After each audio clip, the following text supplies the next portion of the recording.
अस्सलाम वालेकुम दोस्तों, खुशामदीद कहता हूँ अपने यूट्यूब चैनल GFX पर।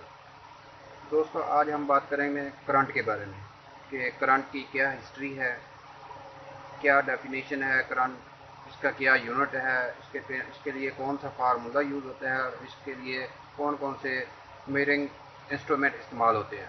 तो दोस्तों सबसे पहले हम बात करते हैं इसकी हिस्ट्री की।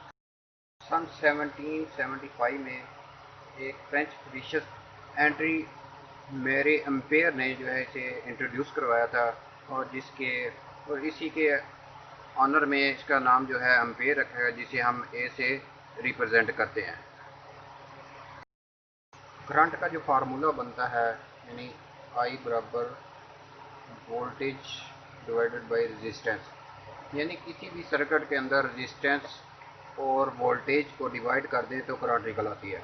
दोस्तों अगर आपने मेरी पिछली वीडियो देखी होगी जो कि मैंने वोल्टेज के ऊपर बनाई है, इसका लिंक मैंने डिस्क्रिप्शन के अंदर भी दिया है, यहाँ से आप देख सकते हैं, जिसमें मैंने बताया था कि दुनिया में जितनी भी चीज़ें हैं वो मैटर हैं यानी मादा हैं। तो सारी की सारी जो चीज़ें हैं वो मादा हैं, यानी इनका कोई वेट है जो जगह, और यानी हमारे पास ये एक वायर है, ये भी एक मैटर है, यानी इसके अंदर फ्री इलेक्ट्रॉन होते हैं जिसको हम नेगेटिव चार्ज भी कहते हैं। यानी जो फोर्स इनको जो है नेगेटिव चार्ज को यानी फ्री इलेक्ट्रॉन को मूव कराती है उसको हम वोल्ट कहते हैं, यानी इसके बहाव को, फ्री इलेक्ट्रॉन के बहाव को जो है हम वोल्ट कहते हैं। तो दोस्तों यानी जिस फोर्स की वजह से ये जो है फ्री इलेक्ट्रॉन है ये जो मूव करते हैं, यानी ये जो बहाव करते हैं, फ्लो करते हैं, इसको हम करंट कहते हैं। करंट का जो डेफिनेशन है इसको हम आई से रिप्रेजेंट करते हैं, यानी सी से नहीं। यानी इसका जो फार्मूला है आई बराबर equal Q equal to T, यानी क्यू जो है चार्ज को शो कर रहा है और टी जो है टाइम को शो कर रहा है। यानी इसकी ये हम डेफिनेशन दे सकते हैं कि जब यूनिट टाइम में चार्जेस किसी भी कंडक्टर के अंदर फुल टाइम यानी शिद्दत इंटेंसिटी के साथ जो है मूव करते हैं, इसको हम करंट कहते हैं। तो दोस्तों इसमें जो है इंटेंसिटी का जो लफ्ज़ है वो बहुत इम्पोर्टेंट है। तो दोस्तों ये जो वायर है इसके अंदर जो फ्री इलेक्ट्रॉन है, जो फोर्स इन फ्री इलेक्ट्रॉन को यानी मूव कराती है, बहाव फ्लो करते हैं, जिसकी वजह से इसको हम करंट कहते हैं। करंट को हम सी से नहीं बल्कि आई से ही रिप्रेजेंट करते हैं। यानी इसका जो फार्मूला है वो आई बराबर क्यू इक्वल टू टी, यानी क्यू जो है वो चार्ज को शो कर रहा है और जो टी है वो है टाइम को शो कर रहा है। तो इसमें जो आई का लफ्ज़ है वो इंटेंसिटी यानी शिद्दत, ये बहुत ही इम्पोर्टेंट है। इसको हम यूँ भी इसकी डेफिनेशन यूँ भी कर सकते हैं कि जब यूनिट टाइम में चार्जेस कंडक्टर के अंदर फुल इंटेंसिटी यानी शिद्दत के साथ बहाव करते हैं, यानी फुल शिद्दत मूव करते हैं, इसको हम करंट कहते हैं। तो यानी तो इस मिसाल के तौर पर ये एक गाड़ी है और इसमें पेट्रोल नहीं है, यानी इसके बंदे ने इसको धक्का लगाना है और यहाँ पे इसको जो है लेकर आना है। यानी इलेक्ट्रिकल की ज़बान में आप यूँ समझ लें कि ये एक कंडक्टर है, इसके अंदर फ्री इलेक्ट्रॉन खड़ा हुआ है, यानी ये जो है आदमी इसको पुश करेगा यानी जो धक्का लगाएगा तो ये गाड़ी यहाँ पे आ गई। यानी जो आदमी इसको धक्का लगाता है इस फोर्स को जो है हम वोल्टेज कहते हैं। ये अब ये गाड़ी जो है यहाँ से चलकर यहाँ पर पहुँच जाएगी तो इसकी शिद्दत को यानी इसको हम करंट कहते हैं, आई इंटेंसिटी कहते हैं। तो जब ये गाड़ी यहाँ पर पहुँच जाएगी तो इस आदमी को यहाँ पर ज़्यादा धक्का लगाना पड़ेगा, यानी ज़्यादा धक्का लगाना पड़ेगा, वोल्टेज ड्रॉप होंगे। तो यानी जब ये ज़्यादा धक्का लगाएगा तो ये रेजिस्टेंस पैदा होगी। तो इसके बाद हम बात करते हैं मेजरिंग इंस्ट्रूमेंट की, यानी इसको जो है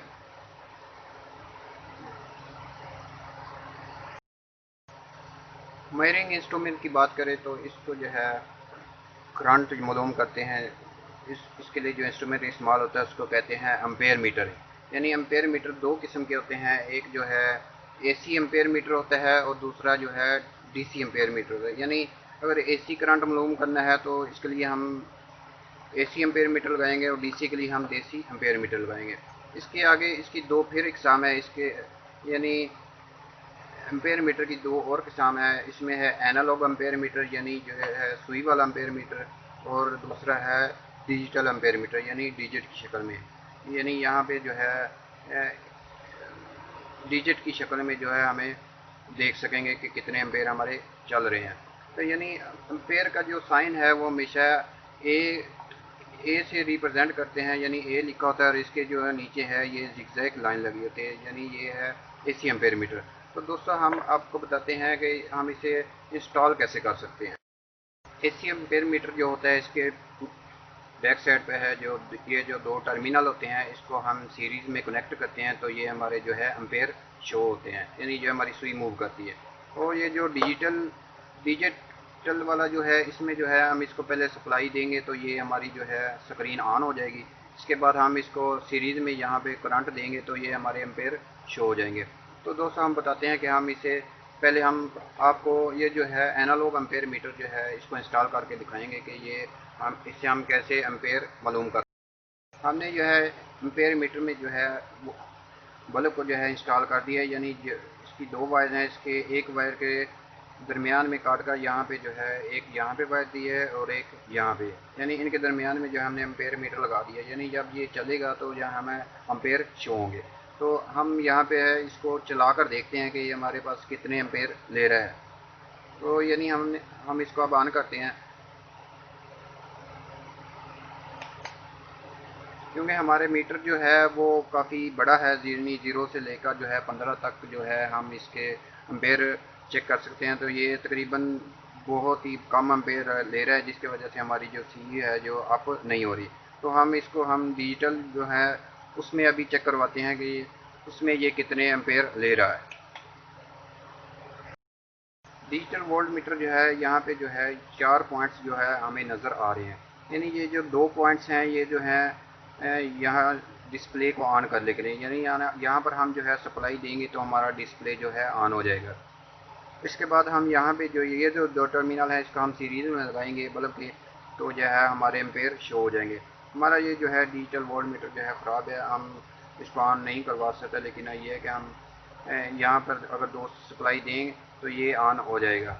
तो यानी उम्मीद करता हूँ आपको ये हमारी वीडियो पसंद समझ आ गई होगी। अगर हमारी वीडियो पसंद समझ आई है तो इसको लाइक और शेयर ज़रूर कीजिए।